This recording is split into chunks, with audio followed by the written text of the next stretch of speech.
হাতৰ ড্ৰাইভাৰ সন্থাই আজি আমি এই চৰকাৰৰ মানে যিটো কলা আইন আমাৰ ওপৰত জাপি দিছে সেইটো আমি নিশ্চয় মানি ল'লোঁ। সেই আজি ড্ৰাইভাৰ সন্থাই যিটো দুদিনীয়া মানে আমাৰ চাকা বন্ধ কৰিছে সেই কাৰ্যটো আমি পালন কৰিবলৈ গোটেই ড্ৰাইভাৰ সন্থাই ইয়াত আমি একগোট হৈ আমি নামানো বুলি এই কথাটো আমি প্ৰস্তাৱ ৰাখিবৰ কাৰণে আমি গোটেই ওলাই আহিছোঁ।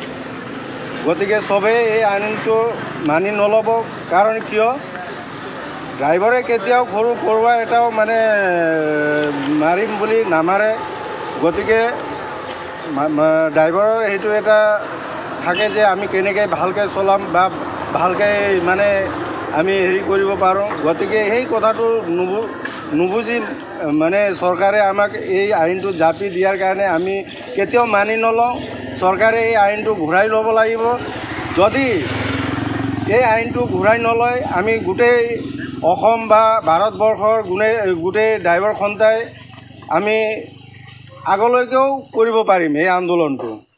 গতিকে আমাৰ ওপৰত যিটো এটা ড্ৰাইভাৰে মাহত কিমান 5-6 হাজাৰ বা 10 হাজাৰ টকা পায়, এই 10 লাখ টকা আমি কেনেকৈ মানে হেৰি দিম চৰকাৰক ফাইনটো? তাৰ ওপৰত 10 বছৰ জেল, আমাৰ পৰিয়াল আমাৰ ল'ৰা ছোৱালী ক'ত যাব? যদি আমি সেই বস্তুটোত ভালকৈ আমি বিবেক বিবেচনা নকৰাকৈ যদি আমি এই আইনটো মানি লওঁ তেতিয়া আমি নিশ্চয় দুখী হ'ম আৰু আমাৰ পৰিয়ালটো ধ্বংস হৈ যাব। আমি সেইটো কৰিব নিদিওঁ আৰু হ'ব নোৱাৰে। গতিকে চৰকাৰে এই আইনটো অতি সোনকালে ঘূৰাই ল'ব। আমাৰ ভাৰতবৰ্ষৰ প্ৰধানমন্ত্ৰী নৰেন্দ্ৰ মোদী, অমিত শ্বাহক মই আজি এই খকিয়ানি এই ইমান আমাৰ ড্ৰাইভাৰ সন্থা মানে বহি যিটো আমি বক্তৃতা দিছোঁ সেইটো নিশ্চয় শুনি পাব। গতিকে এই আইনটো ঘূৰাই লওক চৰকাৰে। আমাৰ অসম চৰকাৰেও এই কথাটো বুজি লওক। মই বিনম্ৰ অনুৰোধ কৰিছোঁ হেমন্ত বিশ্ব শৰ্মা ডাঙৰীয়াক। হাতৰ ড্ৰাইভাৰ সন্থাই আজি আমি এই চৰকাৰৰ মানে যিটো কলা আইন আমাৰ ওপৰত জাপি দিছে সেইটো আমি নিশ্চয় মানি ল'লোঁ। সেই আজি ড্ৰাইভাৰ সন্থাই যিটো দুদিনীয়া মানে আমাৰ চাকা বন্ধ কৰিছে সেই কাৰ্যটো আমি পালন কৰিবলৈ গোটেই ড্ৰাইভাৰ সন্থাই ইয়াত আমি একগোট হৈ আমি নামানো বুলি এই কথাটো আমি প্ৰস্তাৱ ৰাখিবৰ কাৰণে আমি গোটেই ওলাই আহিছোঁ। গতিকে চবেই এই আইনটো মানি নল'ব। কাৰণ কিয় ড্ৰাইভাৰে কেতিয়াও সৰু পৰুৱা এটাও মানে মাৰিম বুলি নামাৰে। গতিকে ড্ৰাইভাৰৰ সেইটো এটা থাকে যে আমি কেনেকৈ ভালকৈ চলাম বা ভালকৈ মানে আমি হেৰি কৰিব পাৰোঁ। গতিকে সেই কথাটো নুবুজি মানে চৰকাৰে আমাক এই আইনটো জাপি দিয়াৰ কাৰণে আমি কেতিয়াও মানি নলওঁ। চৰকাৰে এই আইনটো ঘূৰাই ল'ব লাগিব।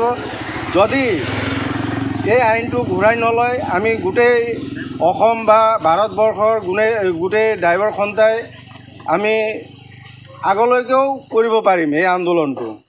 গতিকে আমাৰ ওপৰত যিটো এটা ড্ৰাইভাৰে মাহত কিমান 5-6 হাজাৰ বা 10 হাজাৰ টকা পায়, এই 10 লাখ টকা আমি কেনেকৈ মানে হেৰি দিম চৰকাৰক ফাইনটো? তাৰ ওপৰত 10 বছৰ জেল, আমাৰ পৰিয়াল আমাৰ ল'ৰা ছোৱালী ক'ত যাব? যদি আমি সেই বস্তুটোত ভালকৈ আমি বিবেক বিবেচনা নকৰাকৈ যদি আমি এই আইনটো মানি লওঁ তেতিয়া আমি নিশ্চয় দুখী হ'ম আৰু আমাৰ পৰিয়ালটো ধ্বংস হৈ যাব। আমি সেইটো কৰিব নিদিওঁ আৰু হ'ব নোৱাৰে।